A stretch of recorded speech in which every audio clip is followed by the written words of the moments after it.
do you want a orange or a banana? Or got some food for us?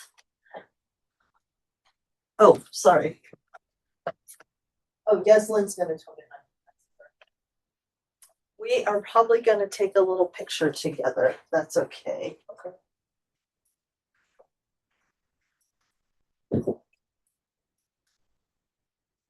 Have you sign in?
Hey, Matt. Not joined. Okay, Matt has not joined. Okay, I just need to double check because I didn't record last time. So I just need you to help me double check that I'm recording. So I think this little record up here says I'm recording. Is that correct?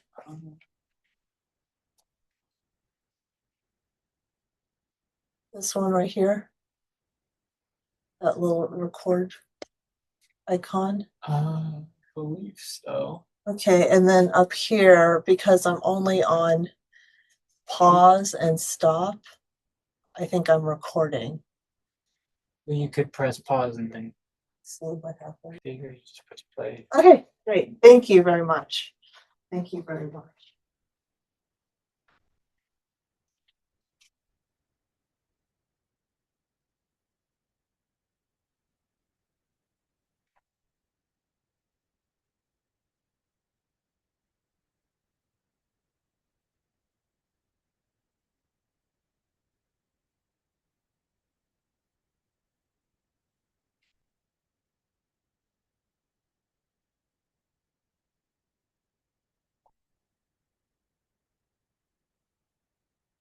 Hi, do you want a glass of water? That's all I can offer right now. I don't have any other. Or a warm Coke, but I don't think you want a warm Coke. I'm good. Okay.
Hey, Matt.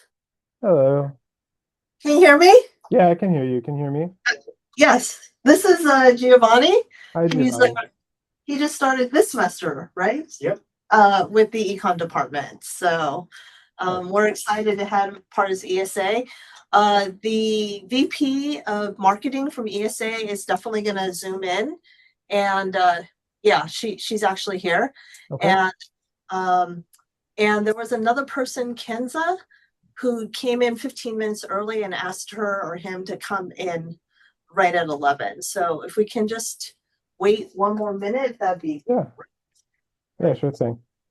how are you doing? I'm okay. How are you? Uh, I feel like I got lucky. The Health Equity Institute agreed to accepted me as an unpaid intern. So I'm going to Oh, actually nice. do some research. Yeah, that Okay. actually might have a chance to get into a poster and be published. Well, at a poster session, Mhm. not published. Yeah, And that's pretty cool. 702 is online with Professor Barr, still no videos. So it's a headache for me. Yeah.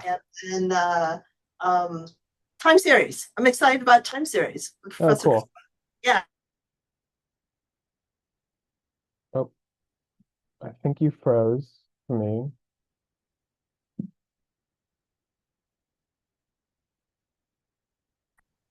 I think I froze. Okay, I can hear you now. You can hear me now? Yeah, it's a little bit choppy. No, I can't hear you anymore. Anymore? Sometimes the It's internet's like going in and out. Are you plugged into the Ethernet? That would help. Yeah, I am. Oh, Shoot. Like, since there's only two of us, can we just watch off my computer? Yeah. Okay, great.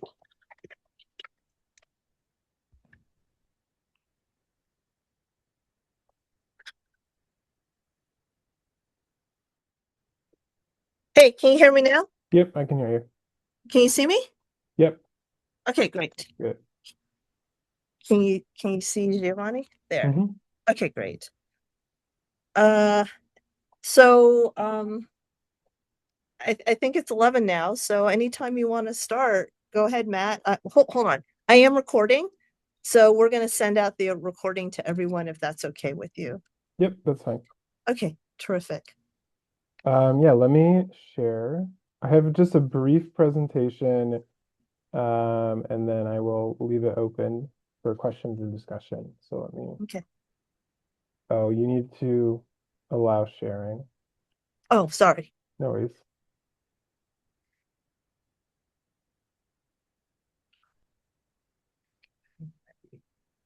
Click there. I clicked. Okay. Are you able to share now? Yes. Okay, great. Okay. So there it is. Um, okay. All right. Thanks for joining. Right. So my name is Matt Alvarez-Nissen. I'm a research manager at the California Housing Partnership. I have been at the partnership for about 3.5 years or so. And before joining the partnership, I worked as an urban planner at a private planning firm, doing housing elements across the state. So happy to talk about that work, urban planning and its intersection with economics and the discipline of planning as well. But yeah, I no longer do that, but have that background.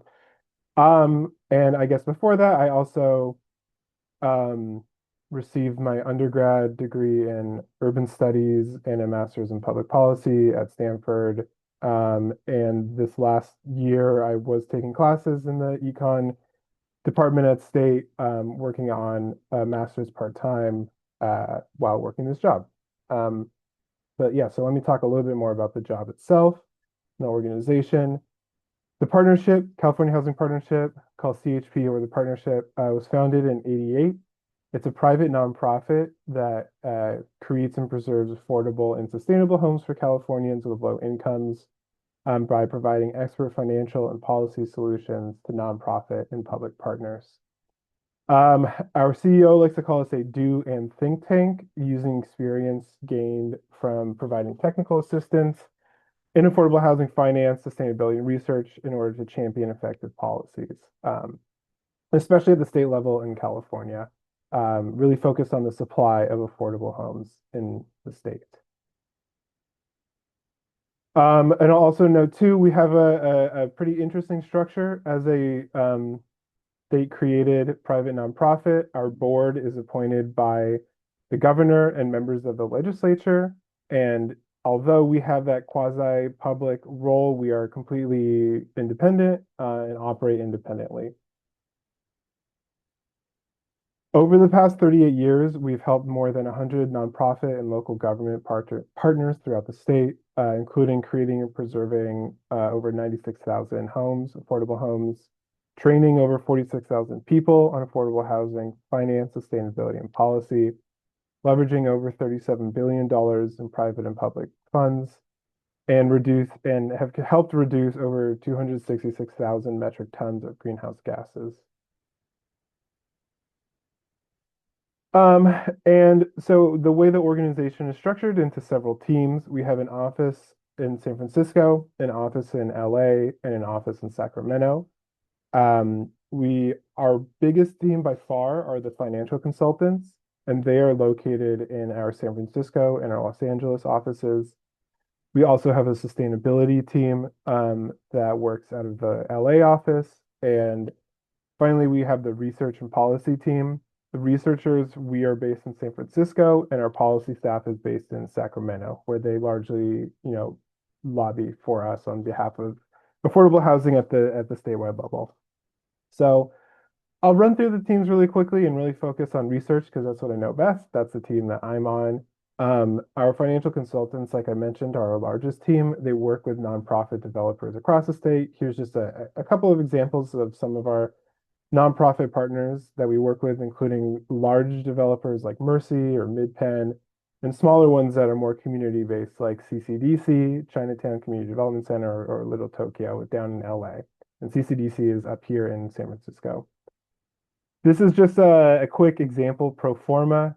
This is not ours. This is one pulled off the internet because I cannot show you ours because it's proprietary and all that. But basically, if you don't know, a pro forma is an Excel template to help make a project pencil out in very simple terms. So what our financial consultants do really is help nonprofit developers make their project pencil. They help them get the financing together to get the necessary tax credits and bond funding, as well as other forms of equity in the project needed to make it work.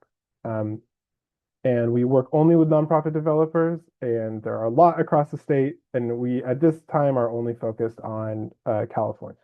There are similar organizations that do this kind of work in other states, and we can get into the quirks of the affordable housing finance system too, but it is very state dependent.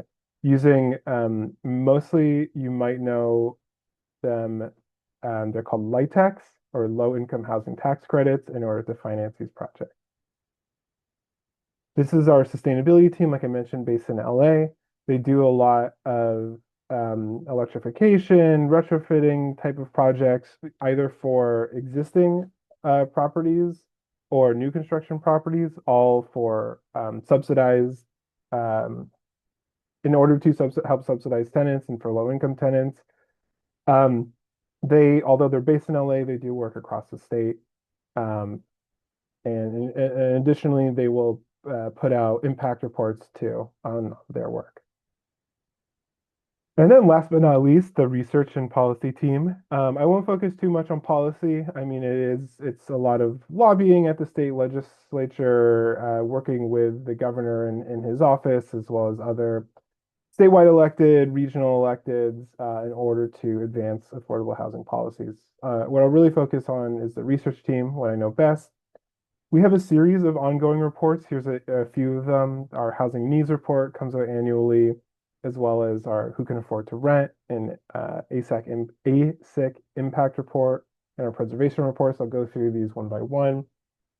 Our housing needs report takes a snapshot every year of how affordable each county is in the state, as well as what the housing gaps are.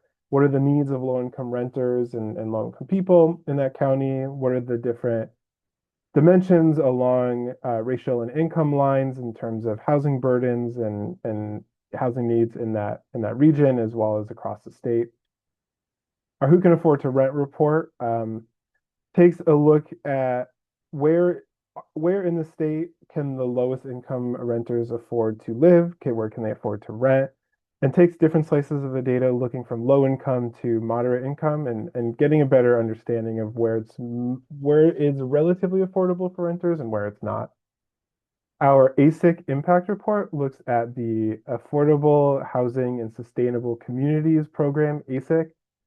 This is a housing funding program that comes out of the Greenhouse Gas Reduction Fund, the Cap and Trade program, now called the Cap and Invest program, using some of those greenhouse gas, um, I'm blanking on the word, but the cap and trade, using the cap and trade program money in order to support climate-friendly policies, including affordable housing. So this is typically affordable housing along transit that brings bike lane improvement, infrastructure improvement in order to promote sustainability, that kind of thing. We also have our annual preservation reports, looking both at California's subsidized housing stock, understanding where they're located and where they're at risk of losing their affordability status, because subsidized housing in the state is not permanent, it's time limited, and so we try to help people understand where that's at risk. We also have another subset of homes that we call unsubsidized affordable homes. These are multifamily apartments on the market with no subsidy that for some reason are affordable to low-income people in that neighborhood. Typically, these are older buildings, larger buildings, maybe, an individual landlord instead of a larger, equity firm, something like that. And then maybe cheaper neighborhoods. That's the kind of stock we're talking about here. So we take an annual look at this stock to understand, again, where it is, where it's at risk, and propose policies that we think will help preserve the affordability of these units long term. In addition to our regular reports, we also have a couple data tools available on our website, including our housing map and benefits calculator, which generates estimates for the economic and non-economic benefits of affordable housing developments across the state, including, for example, jobs supported in the construction of that property, and then the ripple effects of having, the people with lower incomes in the area, what kind of impact does that have on the job market for them and for the neighborhood? Looking at cost savings, for the children that live in those properties, given a hypothetical, what kind of neighborhood would they be in otherwise, things of that nature.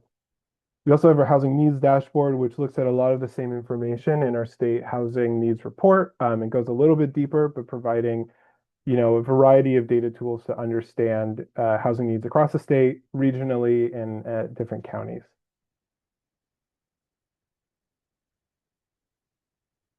And then I also want to talk a little bit about our Equity Policy Research Fellowship. These are our fellows from a couple years ago, funded by the San Francisco Foundation and Merit Community Capital.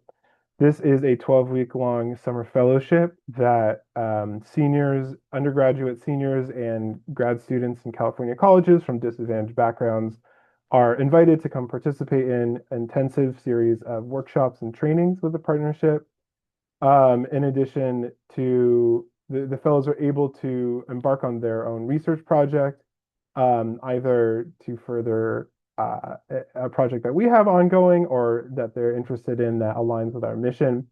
A lot of fellows use it as a chance to get started on their master's thesis work, doing some of the legwork there, for example. Other fellows have used it to write a short blog post at the end of the year focused on their research. Yeah, it's great. If you're interested in it, I am happy to provide, logistical answers, but because I'm on the hiring committee, I can't, and this goes for the recording too, if you're watching, you can email me about logistics, but I cannot answer specific questions about the fellowship because again, I'm on the hiring community, but hiring committee. But again, it's a great experience. I highly encourage anyone watching to apply. You learn a lot and it's a lot of fun, and you get to work out of our San Francisco office for the summer. And that is really it for me. Here's my email if you want to get in contact. I think maybe I'll take a break here and talk a little bit more about what my just day to day is on the research team. But I'll pause for the folks that are here if you have any questions before I go into that. Yes. So I just have one question, Matt. For the equity research fellowship, do you Yeah. have to be a underrepresented from an underrepresented population to apply, or can you be like a white dude? You know, we strongly encourage folks from an underrepresented community to apply. You can interpret that in any ways that you Got want. You know, if you mm-hmm. have lived experience and with, housing burden, homelessness, if, yeah, I mean, we can't dictate exactly what that means, obviously, but yeah, encourage people from those communities to apply.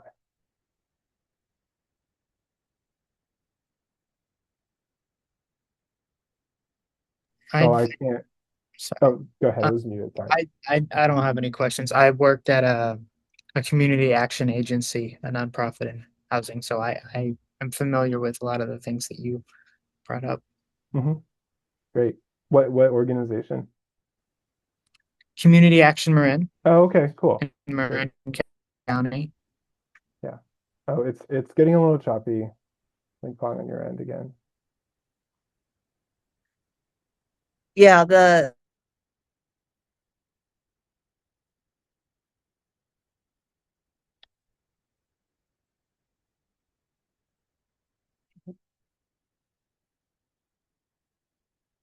It's frozen for me.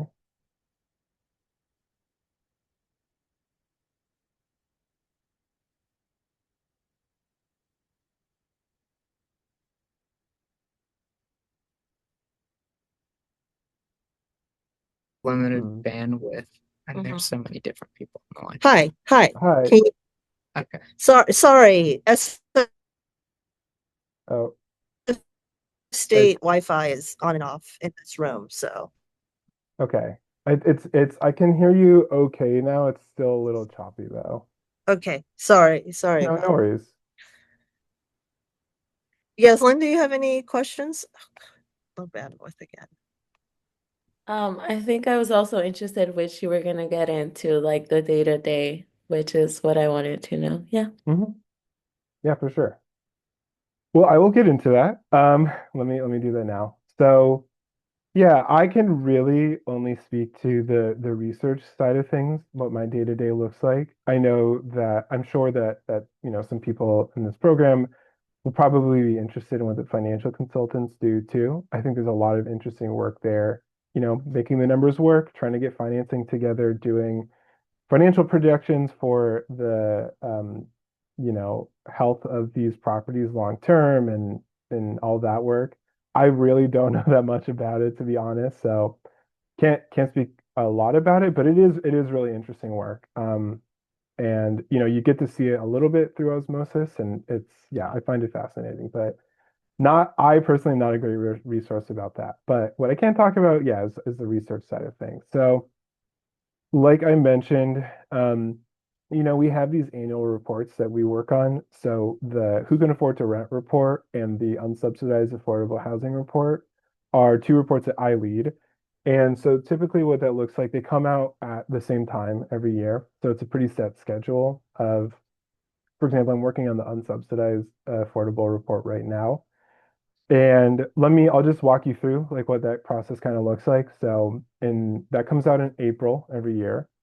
In September before that, I have to go to CoStar, which is a commercial real estate listing aggregator. I have to manually pull property level information from their platform for every multifamily property in California. And that includes building characteristics for those properties as well as asking rents for the units in those properties. I then, over the months between September and April, I clean that data and prepare it for analysis. I do all of that in R, um, and it's a lot of data. and it's a very time intensive process, honestly. We clean that data and then we use our definition for what we call NOAAs or unsubsidized affordable housing. Also, people will call them naturally occurring affordable housing, so NOAA. We run that through our definition. We do analysis on that data. I have a risk model that I run that data through.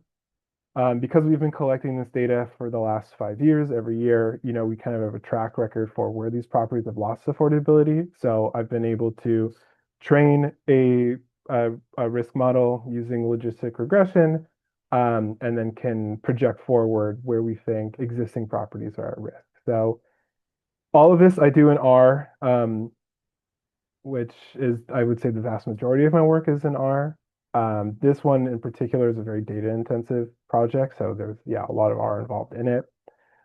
Once the data is clean, I run the models, we identify the at-risk properties. That's when I start generating maps and charts. So you can see on our website, there are a lot of maps and charts in this report. Again, that is all done in R to begin with. So, clean the data, generate the baseline charts, generate the data for the charts. We then send that information to a third-party designer, and they prepare finalized charts in Illustrator and InDesign. I used to do some of that in-house, but honestly, I'm not very good at it, so I don't do that anymore. But that is an interesting piece of the job I sometimes still work on too, is more of the design side of things. So we really take these projects from start to finish. And can get some help along the way if we need it. But it's really interesting to see, like, just taking from raw data to finalized report, that the whole process has been really cool to be part of. What I didn't talk about so much in the presentation is, in addition to our regular annual reports, we also do more, I would say, like academic type research too. We partner with professors at different universities across the state, to do less policy focused research and more just generalized research. So we had one report come out late last year looking at patterns of segregation across the state and how they've changed over the last 10 years. And this might seem like a little outside the scope of our mission, but this is just the first part in a two-part analysis. The second part will be looking specifically at LIHTC, that subsidized housing stock, and understanding how the placement of LIHTC and people moving in and out of LIHTC interact with segregation patterns and migration patterns that influence segregation, to understand affordable housing's role in that world. So that's been an interesting project that uses credit panel data. So, credit records from allegedly everyone in the state from a credit reporting bureau. That one, I have less day-to-day interaction with the data itself. The academics working on that have a GSR that has been really doing the heavy lifting on the data. That one has been more just, I would say, like brainstorming, policy implications, kind of like working through the question and the framing of the narrative with the professors, with my supervisor here at the partnership. So that's been really interesting. That one I've have not touched the data at all really on that project, and that's more just like interpretation and trying to understand, like, what is the narrative, like what is coming out of this work that we've done so far. So yeah, it's pretty interesting. You can really get like your hands dirty with the data itself, or like there is opportunity for more of the kind of like zoomed out thinking through the implications of some of this work. We also, right now, I'm in the middle of another kind of request I get, which is from our policy team for very like ad hoc, last minute, legislatively sensitive requests, trying to run the numbers on a specific bill or proposal to help them project how many units will this funding help provide, like what are the other, associated economic benefits of this type of development. Like, so that can be high intensity, very quick turnaround. And so I'm in the middle of one of those requests right now too. And those will happen in sync with a legislative schedule. So usually, December through June, more or less, is when it gets really intense.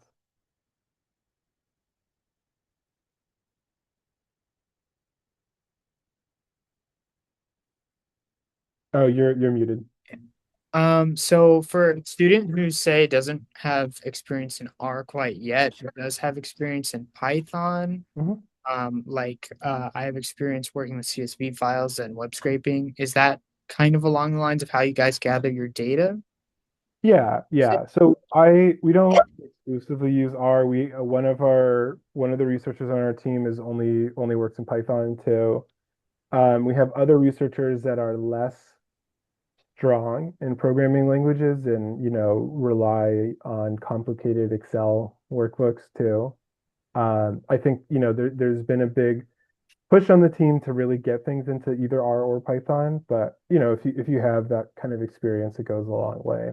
Um, but yeah, I mean, especially for the fellowship, a lot of our fellows, I, some of them have had like R or Python experience. A lot of them just have done research in Excel, you know, that kind of data analysis. I think I will say just in general, if you're interested in doing this kind of policy research, that having a baseline knowledge of how these programming languages work is really helpful. It like really, especially now, I feel like being able to analyze data quickly has been a huge boost just to the work that we can do here, getting a job at this kind of organization. It is really helpful. So encourage you. Sounds like you already know Python. I encourage you to learn it even more and to like expand if you can. Like for example, I know Python okay. It's not my strongest suit, but like I do try to strengthen it just like through working on projects here. Um, it's obviously I'm less comfortable in it, but like yeah, I do think like trying to push yourself to get that knowledge, get that skill is important.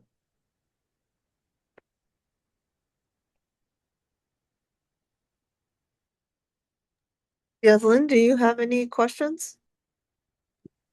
I don't have any additional questions.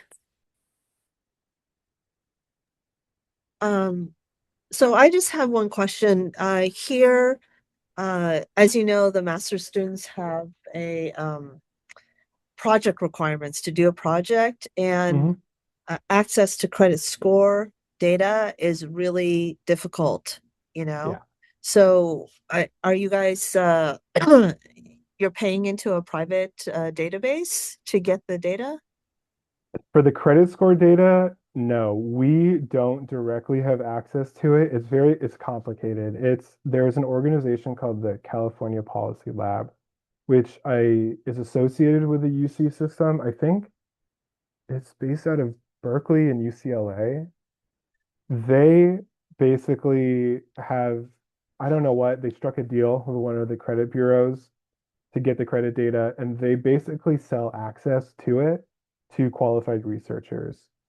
The reason we have to do this project with academics is because you have to be affiliated with a UC system, or someone on your team has to be affiliated in order to access it. You have to work through a secure enclave in order to access the data. I don't think I have access to this enclave personally. So they have the GSR is really the one that does. But yeah, that one is a challenge. And the credit panel data is very cool. And I think it would be ideally much easier it would be better if it was easier to work with, but I understand the security and privacy concerns with it. So no, we don't directly have access to it. Um, what we do have though, is our kind of staple data set, I would say, is our preservation database, which is essentially a clearinghouse database of all the subsidized properties in California. That includes the tax credit properties. It also includes other funding sources that don't touch tax credits. So, there's a couple of HUD properties that are not tax credit. There's some pockets of funding there. There are other locally funded properties in there as well. And you think that this would exist somewhere, it really doesn't. We're kind of the only place in the state that has aggregated this data and created this data set in a usable way. Yeah, and so I think a lot of our work relies on that. We have a lot of researchers that reach out to us for that kind of data, and we're happy to provide it in the right conditions. But yeah, and then the other data source I mentioned for the unsubsidized affordable housing, that we purchase from CoStar. And so that we have access to directly. But again, it's very like proprietary data on their end. We can't really share it. There are pieces of it we can share, but not individual property level data. So we're a little bit constrained on that side as well.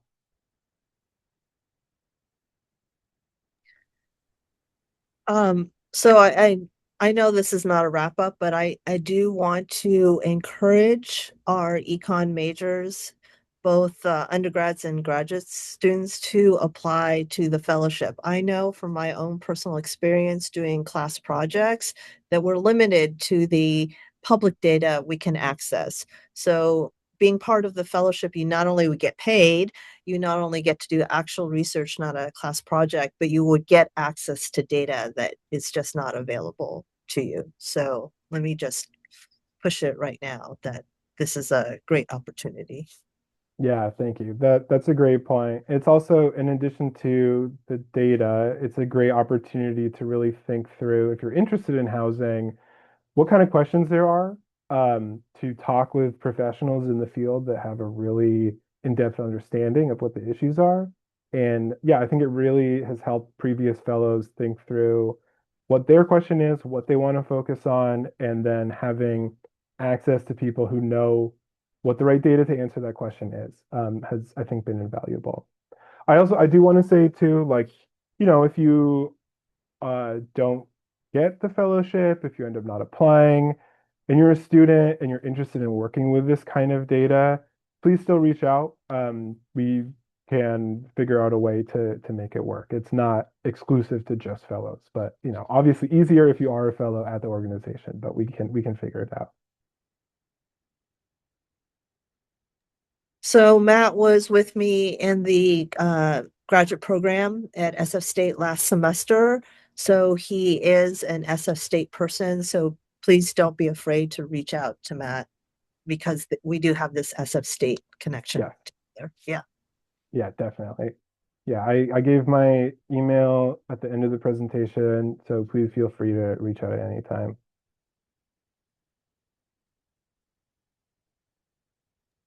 Yaslin, do you have any questions? Okay. I just want to say one thing just to press on SF State. Professor Kakar in the summer teaches an R coding class for econ majors. She's picked R as the coding language for the econ department because it's open source. So I think it's definitely beneficial for people who have Python already. I think the AI programs do a really good job translating, so maybe it's less necessary for you. But that's it. I think it was 6 weeks. It was really helpful for me. Yeah. I'll just say did not anticipate becoming a researcher when I was first in school. And it was because I took an intensive R class just to try it that I really found out how interesting and honestly fun it was to do this kind of work. So highly encourage you, if you can, to take that class to learn R. Even if you know Python, if you don't know any programming at all, I didn't when I first started learning.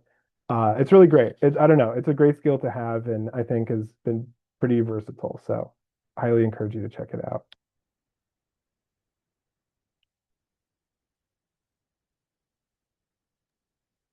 So if you guys don't have any other questions, maybe we'll just thank Matt for coming. I know you're super busy right now. I talked to you in December and know this is your busy season, but I appreciate you reaching out to the SF State students and to encourage both undergrads and grad students to apply for the fellowship. Yeah.